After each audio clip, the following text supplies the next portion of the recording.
ನಮಸ್ಕಾರ ಸ್ನೇಹಿತರೆ, ಎಲ್ಲರಿಗೂ ಸ್ಟಡಿ ಡೇಸ್ ಕನ್ನಡ ಯೂಟ್ಯೂಬ್ ಚಾನಲ್ಗೆ ಸ್ವಾಗತ. ಸ್ನೇಹಿತರನ್ನ ಇವತ್ತಿನೊಂದು ವಿಡಿಯೋದಲ್ಲಿ ನ್ಯಾಷನಲ್ ಗೇಮ್ಸ್ 2025 ರಾಷ್ಟ್ರೀಯ ಕ್ರೀಡಾಕೂಟಗಳು 38ನೇ ಆವೃತ್ತಿ ಏನು ಉತ್ತರಾಖಂಡದಲ್ಲಿ ನಡೆದಿದೆ, ಸೊ ಅದ್ರ ಬಗ್ಗೆ ಡಿಸ್ಕಷನ್ ಮಾಡೋಣ. ಡಿಸ್ಕಷನ್ ಮಾಡೋಕ್ಕಿಂತ ಮುಂಚಿತವಾಗಿ ಯಾರಾದರೂ ನಮ್ಮ ಚಾನಲ್ಗೆ ನೀವು ಹೊಸದಾಗಿ ಭೇಟಿ ನೀಡ್ತಾ ಇದ್ರೆ ಚಾನಲ್ನ ಸಬ್ಸ್ಕ್ರೈಬ್ ಮಾಡಿ, ಶೇರ್ ಮಾಡಿ, ಲೈಕ್ ಮಾಡಿ ಮತ್ತು ಬೆಲ್ ಐಕನ್ನ ಕ್ಲಿಕ್ ಮಾಡಿ.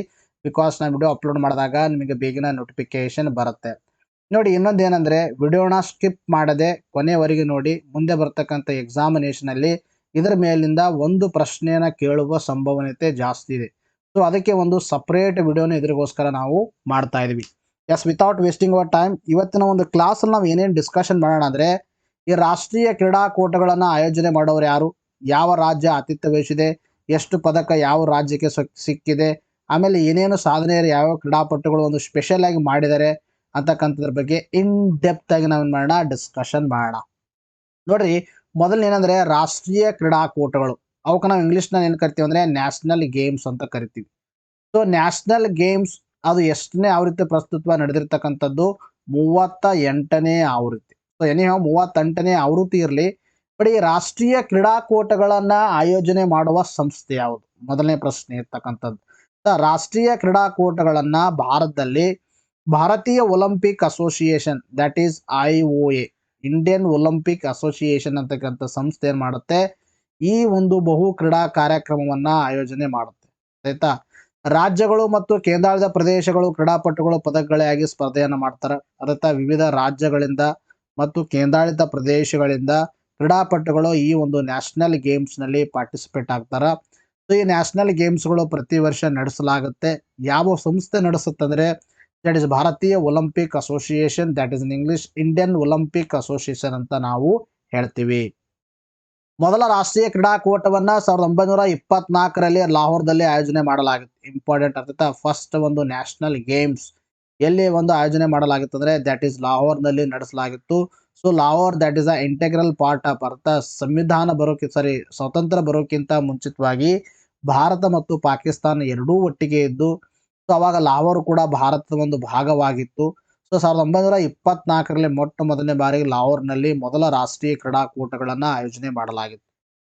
ರೀಸೆಂಟ್ ಆಗಿ ಹಿಂದೆ 37ಕ್ಕಿಂತ ಹಿಂದೆ 37ನೇ ಆವೃತ್ತಿ ನಡೆಯಿತು. 38ನೇ ಆವೃತ್ತಿ ನಡೆಯಕ್ಕಿಂತ ಮುಂಚಿತವಾಗಿ ದಟ್ ಈಸ್ ಇನ್ 2023ರಲ್ಲಿ. ಸೊ 2023ರಲ್ಲಿ ನಡೆದಿರ್ತಕ್ಕಂಥ ಒಂದು 37ನೇ ಆವೃತ್ತಿ, that is 37th edition of national games ಎಲ್ಲಿ ನಡೆದಿತ್ತಂದ್ರೆ ದಟ್ ಈಸ್ ಗೋವಾದಲ್ಲಿ ನಡೆದಿರ್ತಕ್ಕಂಥದ್ದು. ಅಲ್ಲಿ ಗೋವಾದಲ್ಲಿ ನಡೆದಿರ್ತಕ್ಕಂಥ ಈ ಒಂದು ರಾಷ್ಟ್ರೀಯ ಕ್ರೀಡಾಕೂಟದಲ್ಲಿ ಅಗ್ರಸ್ಥಾನ ಪಡೆದ ರಾಜ್ಯ ಅಂದರೆ ಮಹಾರಾಷ್ಟ್ರ. ಮಹಾರಾಷ್ಟ್ರವು 228 ಪದಕಗಳನ್ನು ಗೆಲ್ಲುವ ಮುಖಾಂತರ ಈ ಒಂದು ಟಾಪ್ ಸ್ಥಾನವನ್ನು ಪಡೆದುಕೊಂಡಿತ್ತು. ಆಯ್ತಾ? ಟಾಪ್ ಸ್ಥಾನ ಅಂದರೆ 37ನೇ ರಾಷ್ಟ್ರೀಯ ಕ್ರೀಡಾಕೂಟ, ದಟ್ ಈಸ್ ಎಲ್ ಅಂದ್ರೆ ಗೋವಾದಲ್ಲಿ ನಡೆಸಲಾಗಿತ್ತು. 2025ರ ರಾಷ್ಟ್ರೀಯ ಕ್ರೀಡಾಕೂಟವನ್ನು ಜನವರಿ 28ರಿಂದ ಫೆಬ್ರವರಿ 14ರವರೆಗೆ ಉತ್ತರಾಖಂಡದಲ್ಲಿ ಇದನ್ನ ರಾಜ್ಯದಲ್ಲಿ ನಡೆಸಲಾಯಿತು. ಆಯ್ತಾ? ಎಲ್ಲಂದ್ರೆ ಜನವರಿ 28ರಿಂದ ಫೆಬ್ರವರಿ 14ರವರೆಗೆ ಎಲ್ಲಂದ್ರೆ ಉತ್ತರಾಖಂಡ ರಾಜ್ಯದಲ್ಲಿ 38ನೇ ಆವೃತ್ತಿಯ ನ್ಯಾಷನಲ್ ಗೇಮ್ಸ್ ಒಂದು ಆತಿಥ್ಯ ನಗರ ಯಾವುದಂದ್ರೆ ದಟ್ ಈಸ್ ಯಾವ ರಾಜ್ಯ ಅಂದ್ರೆ ಉತ್ತರಾಖಂಡ್ ಅಂತ ಹೇಳ್ತೀವಿ. ಎಷ್ಟನೇ ಆವೃತ್ತಿ? 38ನೇ ಆವೃತ್ತಿ ಅಂತಕ್ಕಂಥದ್ದು ನಿಮಗೆ ಈಗಾಗಲೇ ನಾವು ಹೇಳಿದ್ದೀನಿ. ಈಗ ಏನಿರುತ್ತಂದ್ರೆ ಪ್ರತಿ ಆವೃತ್ತಿಯಲ್ಲಿ ಆ ಒಂದು ಕ್ರೀಡಾಕೂಟಕ್ಕೆ ರಿಲೇಟೆಡ್ ಒಂದು ಮಾಸ್ಕೆಟ್ ಅನ್ನ ಬಿಡುಗಡೆ ಮಾಡಲಾಗುತ್ತೆ. ಸೊ ಈ ಒಂದು 2025ರಲ್ಲಿ ಆಯೋಜನೆ ಮಾಡಿರ್ತಕ್ಕಂಥ 38ನೇ ಆವೃತ್ತಿಯ ರಾಷ್ಟ್ರೀಯ ಕ್ರೀಡಾಕೂಟದ ಮಾಸ್ಕಟ್ ಏನಾಗಿತ್ತಂದ್ರೆ ದಟ್ ಇಸ್ ಮೌಲಿ ಅಂತಕ್ಕಂಥದ್ದು ಏನಾಗಿತ್ತಂದ್ರೆ ಇದರದ ಒಂದು ಮಾಸ್ಕಟ್ ಆಗಿತ್ತು. ಸೊ ಯಾವುದೇ ಮಾಸ್ಕಟ್ ತಗೊಂಡ್ರೆ ಅದಕ್ಕೆ ಒಂದು ರೀಸನ್ ಇರುತ್ತೆ. There is a reason behind this one choosing this mascot. So ಏನದು ರೀಸನ್ ಅಂದ್ರೆ ಇದು ಉತ್ತರಾಖಂಡ ರಾಜ್ಯ ಪಕ್ಷಿಯಾದ ಮೊನಾಲದಿಂದ ಸ್ಫೂರ್ತಿ ಪಡೆದಿದೆ. ಆಯ್ತಾ? ಉತ್ತರಾಖಂಡದ ರಾಜ್ಯ ಪಕ್ಷಿ ಯಾವುದು? ದಟ್ ಈಸ್ ಮೊನಾಲ್ ಅಂತಕ್ಕಂತ ಹೇಳ್ತೀವಿ. ಸೊ ಮೊನಾಲದಿಂದ ಸ್ಫೂರ್ತಿ ಪಡೆದು ಮಾಸ್ಕಟ್ ಯಾವ್ದಂದ್ರೆ ಮೌಲಿ ಅಂತಕ್ಕಂಥ ಮಾಸ್ಕಟ್ 38ನೇ ಆವೃತ್ತಿಯ ರಾಷ್ಟ್ರೀಯ ಕ್ರೀಡಾಕೂಟದ ಒಂದು ಮಾಸ್ಕಟ್ ಆಗಿರ್ತಕ್ಕಂಥದ್ದು. ಇಂಪಾರ್ಟೆಂಟ್ ಆಗಿರ್ತಕ್ಕಂಥ ಇನ್ಫಾರ್ಮೇಶನ್. ಇನ್ನು ಈ 38ನೇ ಆವೃತ್ತಿಯ ರಾಷ್ಟ್ರೀಯ ಕ್ರೀಡಾಕೂಟಗಳೇನು ಉತ್ತರಾಖಂಡದಲ್ಲಿ ನಡೆದಿತ್ತು. ಸೊ ಆ ಒಂದು ಕ್ರೀಡಾಕೂಟದ ಧ್ಯೇಯವಾಕ್ಯ ಏನಾಗಿತ್ತು ಅಂದ್ರೆ ಸಂಕಲ್ಪ್ ಸೇ ಶಿಖರ್ ಅಂತಕ್ಕಂಥದ್ದು. ಸಂಕಲ್ಪ್ ಸೇ ಶಿಖರ್ ಅಂತಕ್ಕಂಥದ್ದು ಈ ಒಂದು 2025ನೇ ಸಾಲಿನಲ್ಲಿ ನಡೆದಿರ್ತಕ್ಕಂಥ 38ನೇ ಆವೃತ್ತಿಯ ರಾಷ್ಟ್ರೀಯ ಕ್ರೀಡಾಕೂಟದ ಒಂದು ಧ್ಯೇಯವಾಕ್ಯವಾಗಿರ್ತಕ್ಕಂಥದ್ದು. ಇನ್ನ ಟಾರ್ಚ್ ಯಾರಾಗಿದ್ರೆ ತೇಜಸ್ವಿನಿ ಅಂತಕ್ಕಂಥವ್ರು ಅಲ್ಲಿ ಟಾರ್ಚ್ ಆಗಿ ಏನ್ ಮಾಡಿದ್ರೆ ಈ ಒಂದು ಓಪನಿಂಗ್ ಸೆರೆಮನಿಲಿ ಟಾರ್ಚ್ ಅಂತ ಇರ್ತಾರ. ಸೊ ಅವ್ರು ಯಾರಂದ್ರೆ ತೇಜಸ್ವಿನಿ ಅಂತಕ್ಕಂಥವ್ರು ಇದ್ರು. ಇನ್ನು 38ನೇ ರಾಷ್ಟ್ರೀಯ ಕ್ರೀಡಾಕೂಟದಲ್ಲಿ ಭಾಗಿಯಾಗಿರುವ ಪ್ರದರ್ಶನ ಕ್ರೀಡೆಗಳು ಅರ್ಥಾತ್ ಪ್ರದರ್ಶನ ಕ್ರೀಡೆಗಳು ಯಾವ್ಯಾವು ಅಂದ್ರೆ ಡೆಮಾನ್ಸ್ಟ್ರೇಟಿವ್ ಸ್ಪೋರ್ಟ್ಸ್ ಅಂತಕ್ಕಂತ ಹೇಳ್ತೀವಿ ನಾವು. 38ನೇ ರಾಷ್ಟ್ರೀಯ ಕ್ರೀಡಾಕೂಟದಲ್ಲಿ ಡೆಮಾನ್ಸ್ಟ್ರೇಟಿವ್ ಸ್ಪೋರ್ಟ್ಸ್ ಆಗಿ ಪಾರ್ಟಿಸಿಪೇಟ್ ಆಗಿರ್ತಕ್ಕಂಥ ಅಥವಾ ಪ್ರದರ್ಶನಗೊಂಡಿರ್ತಕ್ಕಂಥ ಕ್ರೀಡೆಗಳು ಅಂತ ಕೇಳ್ತಾರೆ ಎಕ್ಸಾಮ್ನಲ್ಲಿ. ದಟ್ ಈಸ್ ಒಂದು ಯಾವ್ದಂದ್ರೆ ಕಲರಿ ಪಯಟ್ಟು ಅಂತಕ್ಕಂಥದ್ದು, ಇನ್ನೊಂದು ರಾಫ್ಟಿಂಗ್ ಅಂತಕ್ಕಂಥ ಕ್ರಿಯೆಗಳು. ಇವೆರಡು ಡೆಮಾನ್ಸ್ಟ್ರೇಷನ್ ಸ್ಪೋರ್ಟ್ಸ್ ಅಂತಕ್ಕಂಥದ್ದು 38ನೇ ಆವೃತ್ತಿಯ ರಾಷ್ಟ್ರೀಯ ಕ್ರೀಡಾಕೂಟದಲ್ಲಿ ಪ್ರದರ್ಶನಗೊಳ್ತಿರ್ತಕ್ಕಂಥದ್ದು. ಇನ್ನು ಸೂಚನೆ ಗೊತ್ತಿರಲಿ ನಿಮಗೆ, ಇದು ಇಂಪಾರ್ಟೆಂಟು. ಯಾವುದಂದ್ರೆ ಮಲಕಂಬ ಮತ್ತು ಯೋಗಾಸನವನ್ನು ಆರಂಭದಲ್ಲಿ ಪ್ರದರ್ಶನ ಕ್ರೀಡೆಗಳಾಗಿ ಘೋಷಿಸಲಾಗಿತ್ತು. ಮಲಕಂಬ ಮತ್ತು ಯೋಗಾಸನಗಳನ್ನು ಕೂಡ ಡೆಮಾನ್ಸ್ಟ್ರೇಷನ್ ಸ್ಪೋರ್ಟ್ಸ್ ಅಂತ ಘೋಷಣೆ ಮಾಡಲಾಗಿತ್ತು. ಆದರೆ ನಂತರ ಅವುಗಳನ್ನ ಪೂರ್ಣ ಪ್ರಮಾಣದ ಪದಕ ಕ್ರೀಡೆಗಳಾಗಿ ಮೇಲ್ದರ್ಜೆಗೇರಿಸಲಾಯಿತು. ಇಲ್ಲಿ ಏನಂದ್ರೆ ಒಂದು ಡೆಮಾನ್ಸ್ಟ್ರೇಟಿವ್ ಕ್ರೀಡೆ ಅಂತ ಆಯ್ಕೆ ಮಾಡಿದಾಗ ಏನಾಗುತ್ತಂದ್ರೆ ಅಲ್ಲಿ ಆ ಕ್ರೀಡೆಗಳನ್ನ ಡೆಮಾನ್ಸ್ಟ್ರೇಟಿವ್ ಆಗಿ ಮಾಡಲಾಗುತ್ತೆ. ಬಟ್ ಅದನ್ನ ಪದಕ ಗೆದ್ದದ್ದು ಮತ್ತು ಕಾಂಪಿಟೇಷನ್ ಏನು ಇರಲ್ಲ. ಬಟ್ ಈಗ ಏನಾಗಿತ್ತು ಅಂದ್ರೆ ಮಲಕಂಬ ಮತ್ತು ಯೋಗಾಸನಕ್ಕೆ ಒಂದು ಡೆಮಾನ್ಸ್ಟ್ರೇಟಿವ್ ಕ್ರೀಡೆ ಅಂತ ಆರಂಭದಲ್ಲಿ ಘೋಷಿಸಲಾಗಿತ್ತು. ಬಟ್ ಮುಂದೆ ಏನ್ ಮಾಡಿದ್ರಂದ್ರೆ ಅದನ್ನ ಬದಲಾವಣೆ ಮಾಡಿ ಅದನ್ನ ಫುಲ್ ಫ್ಲೆಜ್ಡ್ ಒಂದು ಗೇಮ್ ಆಗಿ ಈ ಒಂದು 38ನೇ ರಾಷ್ಟ್ರೀಯ ಕ್ರೀಡಾಕೂಟದಲ್ಲಿ ಆಯೋಜನೆಯನ್ನ ಮಾಡಲಾಯಿತು. ಪದಕ ಪಟ್ಟಿಯಲ್ಲಿ ಯಾವ್ಯಾವ ರಾಜ್ಯಗಳು ಪ್ರಥಮ ಸ್ಥಾನ ಪಡೆದಿವೆ, ಯಾವ್ಯಾವ ರಾಜ್ಯಗಳು ಒಂದು ಟಾಪ್ ಸ್ಥಾನ ಪಡೆದಿವೆ ಅಂತಕ್ಕಂಥದ್ದು ಮತ್ತು ಕರ್ನಾಟಕದ ಒಂದು ಸ್ಥಾನ ಏನು ಅಂತಕ್ಕಂಥದ್ರ ಬಗ್ಗೆ ಡಿಸ್ಕಷನ್ ಮಾಡೋಣ ಮತ್ತು ಟೀಮ್ಗಳ ಬಗ್ಗೆನೂ ಕೂಡ ಡಿಸ್ಕಷನ್ ಮಾಡೋಣ. ಸರ್ವಿಸಸ್ ತಂಡವು 5ನೇ ಬಾರಿಗೆ 121 ಪದಕ ಗೆಲ್ಲುವ ಮೂಲಕ ಅಗ್ರಸ್ಥಾನವನ್ನು ಪಡೆದುಕೊಂಡಿದೆ. ಇಂಪಾರ್ಟೆಂಟ್. ಅರ್ಥ ಆಯ್ತಾ? ಯಾವ ತಂಡವು ಒಂದು ಅತಿ ಹೆಚ್ಚು ಪದಕಗಳನ್ನ 38ನೇ ಆವೃತ್ತಿಯ ರಾಷ್ಟ್ರೀಯ ಕ್ರೀಡಾಕೂಟದಲ್ಲಿ ಪಡೆದುಕೊಂಡಿದ್ದರೆ ದಟ್ ಈಸ್ ಸರ್ವಿಸಸ್ ಅಂತಕ್ಕಂಥ ತಂಡ 121 ಪದಕಗಳನ್ನು ಗೆಲ್ಲುವ ಮೂಲಕ ಅಗ್ರಸ್ಥಾನವನ್ನ ಪಡೆದುಕೊಂಡಿರ್ತಕ್ಕಂಥದ್ದು. ಇನ್ನು ಸರ್ವಿಸಸ್ ಅಂತಕ್ಕಂಥ ತಂಡ ಮೊದಲ ಸ್ಥಾನವನ್ನು ಪಡೆದಿದೆ ಅಂತ ನಮಗೆ ಹೇಳಿದೆ. ಅದರಲ್ಲಿ ಔಟ್ ಆಫ್ 121 ಮೆಡಲ್ಸ್ 121 ಮೆಡಲ್ಸ್ಗಳಲ್ಲಿ 68 ಚಿನ್ನ, 26 ಬೆಳ್ಳಿ, 27 ಕಂಚು, ಒಟ್ಟು 121 ಗೆಲ್ಲುವ ಮುಖಾಂತರ ಟಾಪ್ ಸ್ಥಾನವನ್ನ ಪಡೆದುಕೊಂಡಿರ್ತಕ್ಕಂಥದ್ದು. ಇನ್ನು ಮಹಾರಾಷ್ಟ್ರವು 54 ಚಿನ್ನ, 71 ಬೆಳ್ಳಿ, 76 ಕಂಚನ ಪಡೆಯುವ ಮುಖಾಂತರ 201 ಏನಂದ್ರೆ ಒಟ್ಟು ಪದಕವನ್ನ ಪಡೆದುಕೊಂಡಿರ್ತಕ್ಕಂಥದ್ದು. ಅರ್ಥ ಆಯ್ತಾ? ಇನ್ನು ತದನಂತರದಲ್ಲಿ ಹರಿಯಾಣ ತಂಡವು 48 ಚಿನ್ನ, 47 ಬೆಳ್ಳಿ, 58 ಒಂದು ಕಂಚು, 153 ಪದಕಗಳನ್ನ ಗೆದ್ದುಕೊಂಡಿರ್ತಕ್ಕಂಥದ್ದು. ಮಧ್ಯಪ್ರದೇಶ ತಂಡ 34 ಚಿನ್ನ, 26 ಬೆಳ್ಳಿ, 22 ಕಂಚು, ಒಟ್ಟು 82 ಪದಕಗಳನ್ನ ಗೆದ್ದುಕೊಂಡಿರ್ತಕ್ಕಂಥದ್ದು. ಇನ್ನು ಕರ್ನಾಟಕ 34 ಚಿನ್ನ, 18 ಬೆಳ್ಳಿ, 28 ಕಂಚು, 80 ಒಟ್ಟು ಗೆದ್ದುಕೊಂಡಿರ್ತಕ್ಕಂಥದ್ದು. ಇದು ಇಂಪಾರ್ಟೆಂಟ್ ಆಗಿರ್ತಕ್ಕಂಥದ್ದು. ಅರ್ಥ ಆಯ್ತಾ? ನಿಮ್ಮ ಎಕ್ಸಾಮ್ ಅಲ್ಲಿ ಕೇಳ್ತಾರೆ ಕರ್ನಾಟಕದ ಸ್ಥಿತಿ ಏನು, ಎಷ್ಟು ಪದಕಗಳು ಗೆದ್ದಿದೆ ಅಂದ್ರೆ ಒಟ್ಟು 80 ಪದಕಗಳನ್ನ ಕರ್ನಾಟಕ ಗೆದ್ದಿದೆ. ಔಟ್ ಆಫ್ ಅದರಲ್ಲಿ 34 ಚಿನ್ನ, 18 ಬೆಳ್ಳಿ, 28 ಕಂಚನ್ನ ಗೆಲ್ಲುವ ಮುಖಾಂತರ 81ಕ್ಕೆ ಪದಕವನ್ನ ಏರಿಸಿರ್ತಕ್ಕಂಥದ್ದು. ನೋಡ್ರಿ, ಈ ಕ್ಲಾಸ್ ಏನ್ ಮಾಡ್ತಾ ಇದೀವಿ, ಇದಕ್ಕಿಂತಲೂ ಚೆನ್ನಾಗಿರ್ತಕ್ಕಂಥ ಇನ್ಫಾರ್ಮೇಶನ್ ನಾವು ಮ್ಯಾಗಝಿನ್ಸ್ ಗಳಲ್ಲಿ ಕೊಡ್ತಾ ಇದೀವಿ. ಸೊ ಮ್ಯಾಗಝಿನ್ಸ್ ಕೂಡ ನಾವು ತಗೋಬಹುದು. ಅದರಲ್ಲಿ ಇಲ್ಲೆಲ್ಲ ಕಂಟೆಂಟ್ ಅನ್ನ ಇರುತ್ತೆ. ಸ್ಪೆಷಲ್ ವಿಡಿಯೋಸ್ 1 ಮಂತ್ಗೆ 40 ಆಗುತ್ತೆ. 2023 ಜಾನ್ ಟು ಜೂನ್ 2025 1000 ಆಗುತ್ತೆ. ಇನ್ನು 2024 ಜಾನ್ ಟು ಜಾನ್ 2025 ಬೇಕಂದ್ರೆ 520 ಆಗುತ್ತೆ.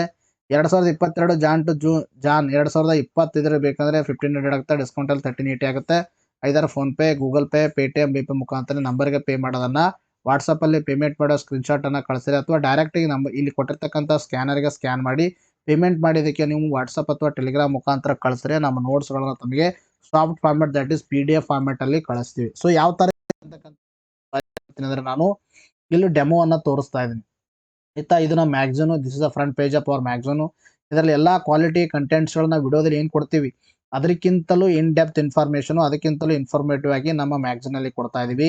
ಇವೆಲ್ಲ ಓದಾದ ಮೇಲೆ ನಿಮಗೆ ಪ್ರಾಕ್ಟೀಸ್ ಮಾಡಕ್ಕೆ MCQs ಗಳನ್ನು ಲಾಸ್ಟ್ ಗೆ ಕೊಡಲಾಗಿದೆ. ಆಯ್ತಾ? ಪ್ರಾಕ್ಟೀಸ್ ಮಾಡಿಬಿಟ್ಟು ನೀವೇನ್ ಮಾಡ್ಬೋದು, ಪರ್ಫೆಕ್ಟ್ ಅನ್ನ ಇಲ್ಲೇ ಆಗ್ಬೋದು. ಅದರ ದೃಷ್ಟಿಯಿಂದಾಗಿ ಒಂದು ಮ್ಯಾಗಝಿನ್ ನಲ್ಲಿ ನಿಮಗೆ ಸುಮಾರು 200 ರಿಂದ 250 MCQs ಗಳು ಕೂಡ ನಿಮಗೆ ಅದರಲ್ಲಿ ಸಿಗುತ್ತೆ. ಅವುಗಳನ್ನ ನೀವೇನ್ ಮಾಡ್ಬೋದು, ಪ್ರಾಕ್ಟೀಸ್ ಅನ್ನ ಮಾಡಬಹುದು.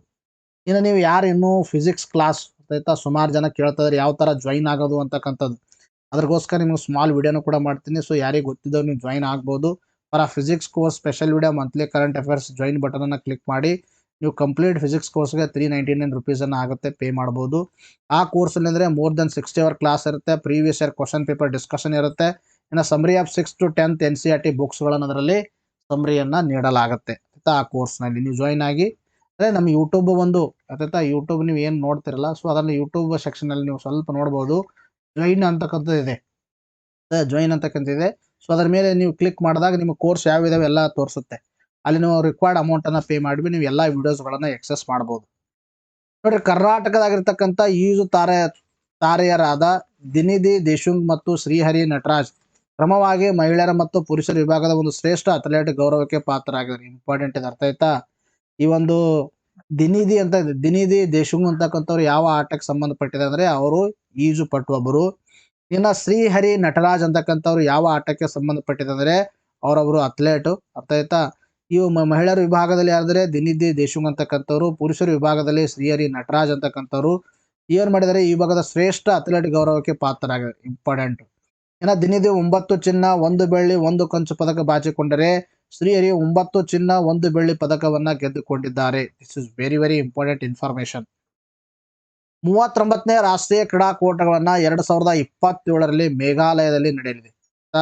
39ನೇ ಒಂದು ರಾಷ್ಟ್ರೀಯ ಕ್ರೀಡಾಕೂಟಗಳು 39ನೇ ರಾಷ್ಟ್ರೀಯ ಕ್ರೀಡಾಕೂಟದಲ್ಲಿ ನಡೆಯುತ್ತೆ ಮೇಘಾಲಯದಲ್ಲಿ. 38ನೇ ರಾಷ್ಟ್ರೀಯ ಕ್ರೀಡಾಕೂಟಗಳಲ್ಲಿ ನಡೆದಿದ್ದು ದಟ್ ಈಸ್ ಇನ್ ಉತ್ತರಾಖಂಡ್ ಅಂತಕ್ಕಂಥದ್ದು. 37ನೇ ರಾಷ್ಟ್ರೀಯ ಕ್ರೀಡಾಕೂಟಗಳಲ್ಲಿ ನಡೆಸಲಾಗಿತ್ತು ದಟ್ ಈಸ್ ಇನ್ ಗೋವಾ. ಅರ್ಥ ಆಯ್ತಾ? ಇಷ್ಟು ಇನ್ಫಾರ್ಮೇಟಿವ್ ಆಗಿ ನಿಮಗೆ ಪ್ರೊವೈಡ್ ಮಾಡಿದೆ. ಸೊ ಅಷ್ಟೇ ಅಲ್ಲ, ಇದ್ರ ಬಗ್ಗೆನೂ ಕೂಡ ಡಿಸ್ಕಷನ್ ಮಾಡೋಣ. ಇಂಡಿಯನ್ ಒಲಿಂಪಿಕ್ ಅಸೋಸಿಯೇಷನ್ 1927ರಲ್ಲಿ ಸಂಘಗಳ ನೋಂದಣಿ ಕಾಯ್ದೆ ಸೊಸೈಟೀಸ್ ರಿಜಿಸ್ಟ್ರೇಷನ್ ಆಕ್ಟ್ 1860ರ ಅಡಿಯಲ್ಲಿ ಇದು ಒಂದು ಲಾಭರಹಿತ ಸಂಸ್ಥೆಯಾಗಿ ಸ್ಥಾಪನೆ ಮಾಡಲಾಗಿದೆ. It is one of the non profit organisation ಅಂತ ಹೇಳ್ತೀವಿ. Non profit organisation which was established under society registration act 1860 in 1927. ಇದು ಯುವಜನ ವ್ಯವಹಾರ ಮತ್ತು ಕ್ರೀಡಾ ಸಚಿವಾಲಯದಿಂದ ಗುರುತಿಸಲ್ಪಟ್ಟ ಒಂದು ಸ್ವಾಯತ್ತ ಸಂಸ್ಥೆಯಾಗಿದೆ. ಯುವಜನ ವ್ಯವಹಾರ ಮತ್ತು ಕ್ರೀಡಾ ಸಚಿವಾಲಯದಲ್ಲಿ ಕಾರ್ಯನಿರ್ವಹಿಸುವ it is one of the autonomous body that is Indian Olympic association ಅಂತಕ್ಕಂಥದ್ದು. ಒಲಿಂಪಿಕ್ ಕ್ರೀಡಾಕೂಟಗಳಾಗಿರ್ಬೋದು, ಏಷ್ಯನ್ ಕ್ರೀಡಾಕೂಟಗಳಾಗಿರ್ಬೋದು, ಇತರ ಅಂತಾರಾಷ್ಟ್ರೀಯ ಅಥ್ಲೆಟಿಕ್ ಕೂಟಗಳಲ್ಲಿ ಭಾರತವನ್ನು ಪ್ರತಿನಿಧಿಸಲು ಕ್ರೀಡಾಪಟುಗಳನ್ನು ಆಯ್ಕೆ ಮಾಡುವ ಮತ್ತು ಕ್ರೀಡೆಗಳಲ್ಲಿ ಭಾರತೀಯ ತಂಡಗಳನ್ನು ನಿರ್ವಹಿಸುವ ಜವಾಬ್ದಾರಿಯನ್ನು ಹೊಂದಿರತಕ್ಕಂಥದ್ದು. ಅರ್ಥಾಯ್ತಾ? ಭಾರತೀಯ ಕ್ರೀಡಾಪಟುಗಳನ್ನ ಆಯ್ಕೆ ಮಾಡೋದು ಒಲಿಂಪಿಕ್ ಕ್ರೀಡಾಕೂಟಕ್ಕೆ, ಏಷ್ಯನ್ ಕ್ರೀಡಾಕೂಟಕ್ಕೆ ಯಾರು ಅರ್ಹರಿದ್ದಾರೆ ಅವರನ್ನು ಆಯ್ಕೆ ಮಾಡಿ ಮತ್ತು ಆ ತಂಡಗಳನ್ನು ನೀವೊಂದು ನಿರ್ವಹಿಸುವ ಜವಾಬ್ದಾರಿ ಅಂದರೆ ಇಂಡಿಯನ್ ಒಲಿಂಪಿಕ್ ಅಸೋಸಿಯೇಷನ್ ಇದೆ ಅಂತಕ್ಕಂಥದ್ದು. ಇದರ ಒಂದು ಪ್ರಧಾನ ಕಚೇರಿಯಲ್ಲಿ ಕಂಡು ಬರುತ್ತೆ, ನವದೆಹಲಿಯಲ್ಲಿ ಕಂಡು ಬರುತ್ತೆ. ಇದರ ಅಧ್ಯಕ್ಷರು ಯಾರಂದ್ರೆ PT ಉಷಾ ಅಂತಕ್ಕಂಥವ್ರು. ಅರ್ಥ ಆಯ್ತಾ? ಎಸ್, ಇವತ್ತಿಗೆ ನೋಡೋಣ, ಮುಗಿಸೋಣ. ಮತ್ತೆ ಮುಂದಿನ ಒಂದು ಸ್ಪೆಷಲ್ ವಿಡಿಯೋದೊಂದಿಗೆ ಭೇಟಿಯಾಗೋಣ. ನೋಡಿ, ಇಷ್ಟು ನಿಮಗೋಸ್ಕರವಾಗಿ ಇಂಥ ಕ್ವಾಲಿಟಿ ಮತ್ತು ಕಂಟೆಂಟ್ ಇರ್ತಕ್ಕಂಥ ಕ್ಲಾಸ್ಗಳನ್ನು ಕೊಡ್ತಾ ಇದೀವಿ. ನೀವು ಮಾಡಬೇಕಾಗಿರ್ತಕ್ಕಂಥ ಒಂದೇ ಒಂದು ಕೆಲಸ, ನಿಮ್ಗೆ ಎಷ್ಟು ಜನಕ್ಕೆ ಲೈಕ್ ಆಗುತ್ತೆ, ಅರ್ಥ ಆಯ್ತಾ? ಸುಮಾರು ಜನ ಏನು ಮಾಡ್ತಾರೆ ಅಂದರೆ ನೋಡ್ತಾರೆ, ನೋಡ್ಬಿಟ್ಟು ಒಂದು ಲೈಕು ಕೂಡ ಕೊಡಲ್ಲ. ಅರ್ಥ ಆಯ್ತಾ? ಹಂಗಂತ ಒಂದು ಜಿಪುಣತನ ಬುದ್ಧಿಯನ್ನು ಇಟ್ಕೋಬೇಡ್ರಿ. ವಿಡಿಯೋ ಇಷ್ಟ ಆಗಿತ್ತು ಅಂದರೆ ಬಟನ್ಗೆ ಲೈಕ್ ಮಾಡಿ, ಅರ್ಥ ಆಯ್ತಾ? ಲೈಕ್ ಮಾಡೋದಲ್ಲದೆ ಕಮೆಂಟು ಕೂಡ ಮಾಡಿರಿ ಹೆಂಗೆ ಅನಿಸ್ತು ವಿಡಿಯೋ ಅಂತ. ವಿಡಿಯೋದಲ್ಲಿ ಏನು ಡಿಮೆರಿಟ್ಸ್ ಇದೆ ಮತ್ತು ಮೆರಿಟ್ಸ್ ಇದೆ ಅವೆಲ್ಲವನ್ನು ಕೂಡ ನೀವು ಕಮೆಂಟ್ ಸೆಕ್ಷನಲ್ಲಿ ತಿಳಿಸಿ. ಕೇವಲ ತಿಳಿಸೋದಲ್ಲದೆ ವಿಡಿಯೋನು ಕೂಡ ನಿಮ್ಮ ಫ್ರೆಂಡ್ಸ್ಗಳಿಗೂ ಶೇರ್ ಮಾಡಿ. ನೀವು ಕೂಡ ಲೈಕ್ ಮಾಡೋದನ್ನು ಮರಿಬೇಡಿ. ಯಾಕಂದರೆ ಒಂದು ಲೈಕ್ ಕೊಡೋದ್ರಿಂದ ನಿಮ್ಮದೇನು ಹೋಗಲ್ಲ, ಅರ್ಥ ನಿಮ್ಮ ಪ್ರಾಪರ್ಟಿ ಆಸ್ತಿ ಗೀಸ್ತಿ ಏನೂ ನಾವು ಕಸ್ಕೊಳ್ತಾ ಇಲ್ಲ. ಸೊ ಜಸ್ಟ್ ವಿಡಿಯೋನ ನೋಡೋದಕ್ಕೆ ನೀವು ಕೊಡಬೇಕಾಗಿರ್ತಕ್ಕಂಥ ರಿಟರ್ನ್ ಅಷ್ಟೇ. ಆದಷ್ಟು ನಿಮ್ಮ ಫ್ರೆಂಡ್ಸ್ಗಳಿಗೂ ಶೇರ್ ಮಾಡಿ ಅಂತಕ್ಕಂತ ಹೇಳುತ್ತಾ ಇವತ್ತಿನ ಕ್ಲಾಸನ್ನು ಮುಗಿಸ್ತೀನಿ. ಮತ್ತೆ ಮುಂದಿನ ಕ್ಲಾಸನ್ನು ಭೇಟಿ ಆಗ್ತೀನಿ friends. Thank you friends, take care, bye.